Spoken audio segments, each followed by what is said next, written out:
সারাদিন ব্যস্ত ছিলাম, কারণ আজকে একটা উৎসবের দিন, শবে বরাতের উৎসব আমাদের এখানে পালন করা হয়। তো সবাই পাড়ার সবাই প্রতিবেশী একসাথে মিলে এক জায়গায় বসে পিঠাপুলি বানাই, তারপর এগুলা মানুষকে খাওয়ানো হয়, রুটি আর হালুয়া। তো চালের আটা নিয়ে আমরা সবাই একসাথে বসে এক জায়গায় বসে কাই করার পরে এক একজন এক একটা কাজে ব্যস্ত। কেউ ছোট গুলি করে দিচ্ছে, কেউ গ্লাস দিয়ে কেটে দিচ্ছে, কেউ মানে কাইটা চটকাচ্ছে, কেউ বেলতেছে, অনেকে দুই তিনজন মিলে বেলতেছে। তো এখানে ছোট বড় বউ ভাবি চাচি দাদি সবাই মিলে একসাথে এই কাজগুলো করতে যে এত আনন্দ লাগে। আসলে অনেকে বলে এই দিনটা পালন করা হয় না, আসলে এই দিনটা তো যে কোনো যেরকম রোজার মাস আসলে আমাদের একটা আনন্দ লাগে না, রমজান মাস আসছে, ঈদ আসলে আনন্দ লাগে, কুরবানির ঈদ আসলে আনন্দ লাগে, ঠিক সবে বরাত তো একটা আনন্দের দিন।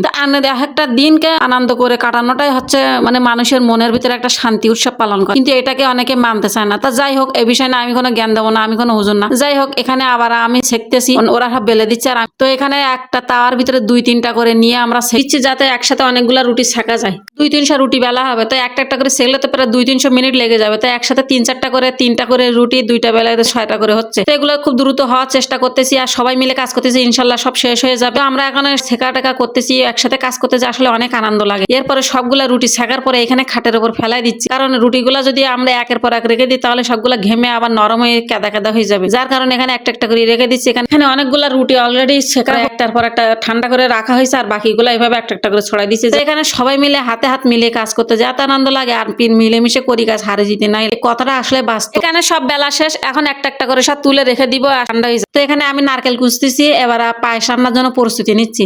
রুটি বেলা শেখা প্রায় শেষ, অর্ধেক প্রায় শেষ। তো এখানে খেজুর পালা সব এক জায়গায় জড়ো করছি, এগুলা দিয়ে এখন পায়েস রান্না করা হবে।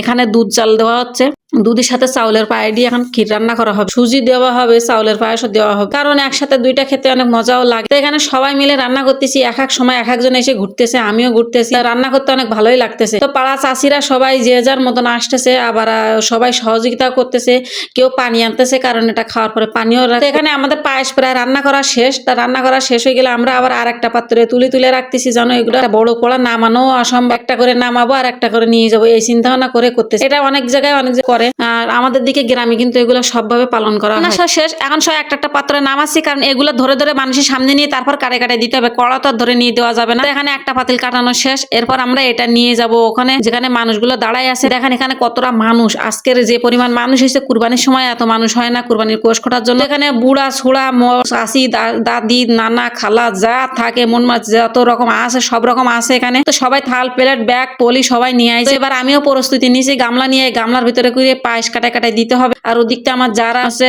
পায়েস রুটি সব দিয়ে দিচ্ছে এক এক করে, আর আমি এখানে দিচ্ছি একটা একটা করে। এর দিকে আমার বাচ্চার জন্য আমি পারতেছি, আমার বাচ্চাকে একটা প্লেট নিয়ে আমি বললাম তুমি তোমার দাদুর পাশে এখানে বসে থাকো, তারপরে আমি তোমাকে খাওয়াই দিচ্ছি। তো এখানে আজকের মতো ভিডিওটা এখানে শেষ করছি। যদি ভালো লাগে অবশ্যই লাইক কমেন্ট করে যাবেন, বিশেষ করে আজকের দিন উপলক্ষে।